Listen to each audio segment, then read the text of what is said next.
ചാന്തോക്യോപനിഷത്തിലെ തത്വമസി എന്ന് പറയുന്നതിൻ്റെ പൊരുളും ഇതാണ്. അത് നീ തന്നെയാണ് എന്നാണല്ലോ അതിൻ്റെ അർത്ഥം. അപരൻ താൻ തന്നെയാണ് എന്ന ബോധം ഉള്ളിലുണ്ടായാൽ പിന്നെ അപരൻ എന്നൊരാളില്ലല്ലോ. അത് നമ്മൾ തന്നെയാണല്ലോ. അതുകൊണ്ടാണ് ഗുരു എപ്പോഴും അപരനെക്കുറിച്ച് ആശങ്കപ്പെട്ടിരുന്നത്. ഗുരുവിൻ്റെ ദർശനപൂർണിമ വിലസി നിൽക്കുന്ന ആത്മോപദേശതകത്തിലെ ശ്ലോകമാണ് ഇവിടെ പ്രാർത്ഥനാഗാനമായി ആലപിച്ചത്. അതിൽ ഈ അപരത്വത്തെ സ്വന്തം സ്വത്വത്തിൻ്റെ ഭാഗമാക്കി മാറ്റുന്ന തെളിച്ചം കാണാനാവും. അപരൻ്റെ പ്രിയമാണ് എൻ്റെ പ്രിയം എന്നാണ് ഗുരു പറയുന്നത്. അപരനു വേണ്ടി രാപ്പകൽ പ്രയത്നം ചെയ്യുന്നവനാണ് കൃപാലു എന്നും ഗുരു തുടർന്ന് പറയുന്നുണ്ട്. അതിൻ്റെ തുടർച്ചയായാണ് അദ്ദേഹം അവനവൻ ആത്മസുഖത്തിനാചരിക്കുന്നവ അപരൻ്റെ സുഖത്തിനായി വരേണം എന്ന് പറയുന്നത്. ജാതിയുടെയും ഉപജാതിയുടെയും പേരിൽ മനുഷ്യനെ മാറ്റി നിർത്തുന്ന അത്യന്തം സങ്കടകരമായ സാഹചര്യമാണ് ആ കാലത്ത് നിലനിന്നിരുന്നത്.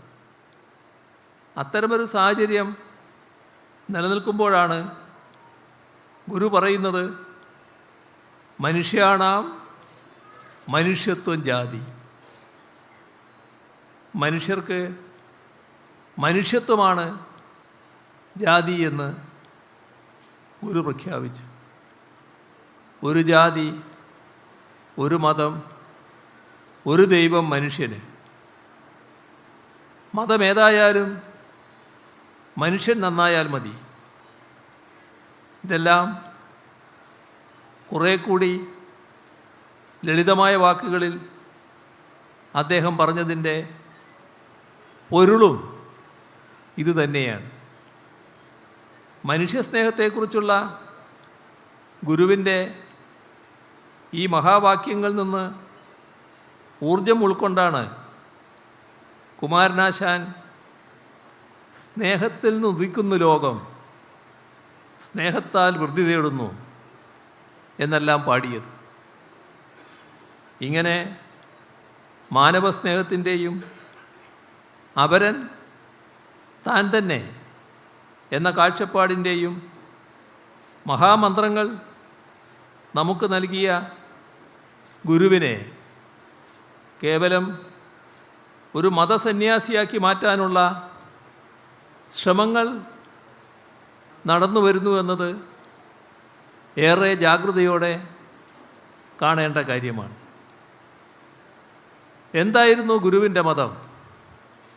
ഒരു ഘട്ടത്തിൽ CV കുഞ്ഞിരാമനുമായുള്ള സംവാദത്തിനിടയിൽ ഗുരു പറയുന്നുണ്ട്, ഹിന്ദുമതം എന്നൊരു മതമേ ഇല്ലല്ലോ.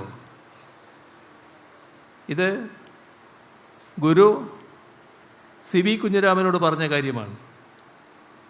എല്ലാ മതങ്ങളുടെയും ഉദ്ദേശം ഒന്ന്, പല മതസാരവുമേകം എന്ന് ഗുരു ആത്മോപദേശ ശതകത്തിൽ വ്യക്തമാക്കുന്നു. മതങ്ങൾ തമ്മിലുള്ള കലഹത്തിൻ്റെ അർത്ഥശൂന്യത ഈ സംവാദത്തിൽ ഗുരു പറയുന്നുണ്ട്. ഏതെങ്കിലും ഒരു മതം ശ്രേഷ്ഠമാണെന്ന് പറയുന്നതിലും അർത്ഥമില്ലെന്ന് ഗുരു വ്യക്തമാക്കുന്നുണ്ട്. എന്നാൽ സാഹോദര്യം സ്നേഹത്തെയും സ്നേഹം സാഹോദര്യത്തെയും ആശ്രയിച്ചിരിക്കുന്നു. ഇതറിയാതെ സാഹോദര്യമാണ് ശ്രേഷ്ഠം, അതല്ല സ്നേഹമാണ് ശ്രേഷ്ഠം എന്ന് വിവാദമുണ്ടാക്കുന്നതിൽ വല്ല അർത്ഥവുമുണ്ടോ എന്നും ഗുരു ചോദിക്കുന്നുണ്ട്. ജാതിഭേദമില്ലെന്ന് പ്രഖ്യാപിച്ചുകൊണ്ടായിരുന്നുവല്ലോ 1916 ഗുരു ജാതിയില്ലാ വിളംബരം നടത്തിയത്. തൻ്റെ ദർശനത്തിൻ്റെ കേന്ദ്രത്തിൽ ഗുരു പ്രതിഷ്ഠിച്ചത് മനുഷ്യനെയാണ്. മനുഷ്യജാതിയുടെ സവിശേഷ ഗുണം മനുഷ്യത്വമാണെന്നും ഗുരു അടിവരയിടുന്നുണ്ട്. ഗുരു കേവല അധ്യാത്മവാദിയായിരുന്നില്ല. ഭൗതിക ജീവിതത്തിൽ ഇടപെട്ടുകൊണ്ടാണ് ഗുരു അധ്യാത്മത്തെപ്പറ്റി പറഞ്ഞത്. കർമ്മനിരതനായ ജ്ഞാനി എന്നൊക്കെ പാശ്ചാത്യർ ഗുരുവിനെ വിളിച്ചത് അതുകൊണ്ടാണ്.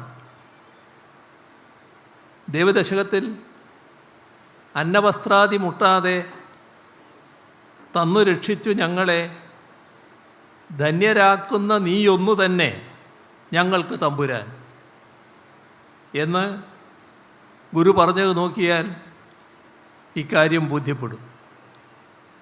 വിദ്യ കൊണ്ട് പ്രബുദ്ധരാവുക, സംഘടന കൊണ്ട് ശക്തരാവുക തുടങ്ങിയ ആപ്തവാക്യങ്ങളും ഗുരു എത്രത്തോളം ഭൗതിക ജീവിതത്തിൻ്റെ ഉത്കർഷത്തെക്കുറിച്ച് ചിന്തിച്ചിരുന്നു എന്നതിന് തെളിവാണ്. ഇതര സന്യാസി വര്യന്മാരിൽ നിന്ന് ഗുരുവിനെ വേർതിരിച്ചു നിർത്തുന്ന പ്രധാന ഘടകവും ഇതുതന്നെയാണ്. ഈ ജഗത്ത് മിഥ്യയാണെന്നും ബ്രഹ്മമാണ് സത്യമെന്നും മാത്രം ഇതര സന്യാസിമാർ പഠിപ്പിച്ചുകൊണ്ടിരുന്നപ്പോൾ ഈ ലോകത്തെ ജീവിക്കാൻ കൊള്ളാവുന്നതാക്കി മാറ്റിയെടുക്കാൻ ചെയ്യേണ്ട കാര്യങ്ങളെക്കുറിച്ചാണ് ഗുരു പറഞ്ഞുകൊണ്ടേയിരുന്നത്.